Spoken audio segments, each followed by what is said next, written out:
शुभ संध्या समस्त को। भगवान समस्त को सद्बुद्धि दियंतु। चलतु आज श्रीमद् भगवद गीतार गोटे श्लोक पढ़िबा, शिखिबा आउ सेई मार्गरे चलिबा। श्रीमद् भगवद गीता श्लोक 34। चंचलं हि मनः कृष्ण प्रमाथि बलवदृढं तस्याहं निग्रहं मन्यो वायोरिव सुदुष्करम्।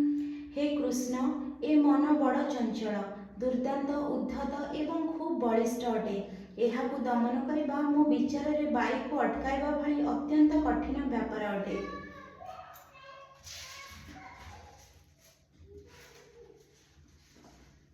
मन एडे बलिष्ठ और अबाध्य जे बेले बेले एहा बुद्धि को टपी जाए।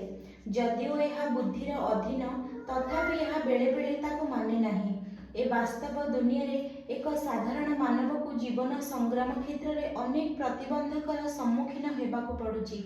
एपरि क्षेत्र रे ए मन को संयत करिबा ता पक्षरे वास्तविक बड़ कष्टकर। कृत्रिम ढंगरे बाहर को देखाइबा पई केही केही शत्रु और मित्र उभयଙ୍କ प्रति मानसिक सम्मता आचरण करि पारंती, किंतु केही संसारी लोक वास्तव रे यह आचरण करि पारिबो नाही। कारण प्रवहमान वायु को रुद्ध करिबा ठारू यह अधिक कष्टकर व्यापार अटे।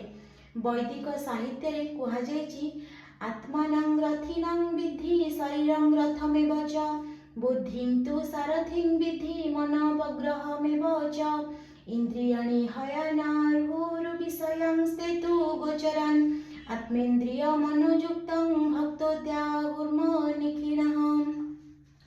अर्थात ए शरीर रूपक रथरे जीव हेउछि रथी एवं बुद्धि हेउछि सारथी, मन हेउछि लगाम एवं इंद्रिय गुड़िक घोड़ा अटंती। एहीपरि भावरे आत्मा मन और इंद्रिय मानकर संस्पर्श रे आसी सुख किंबा दुख भोग करे।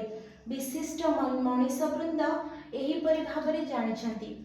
बुद्धि मन को निर्देश देवार कथा, किंतु ए मन एडे बलवान और अबाध्य जे यह अधिकांश समय रे बुद्धिर निर्देश को माने नहीं।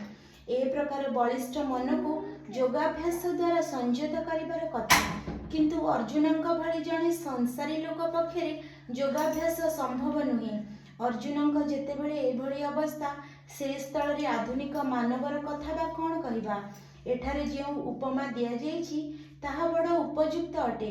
प्रवहमान वायु को केही धरी रखि पारिबे नाही। एहा अपेक्षा चंचल मन को संयत करिबा अधिक कठिन अटे। ए चंचल मन को संयत करिबार एक सहजतम उपाय श्री चैतन्य महाप्रभु देखाई दे जाइछन्ति। एहा हेउछि हरे कृष्ण महामंत्र कीर्तन। एहा हेउछि समग्र मानव जातिर पावन मंत्र बा मुक्ति मंत्र। स वै मनः कृष्ण पदारविंदय। एहा हेउछि निर्देश प्रणाली। व्यक्ति संपूर्ण रूपे तार मन को कृष्णଙ୍କ ठारे नियुक्त करिबा उचित।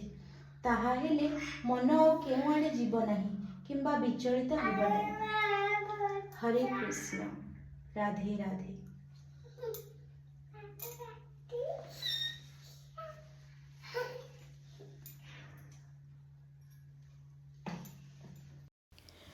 ओ कान्हा अब तो मुरली की मधुर सुना दो ना।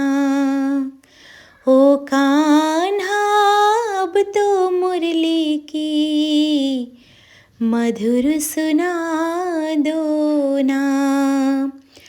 मैं हूँ तेरी प्रेम दीवानी, मुझको तू पहचान, मधुर सुना दो ना।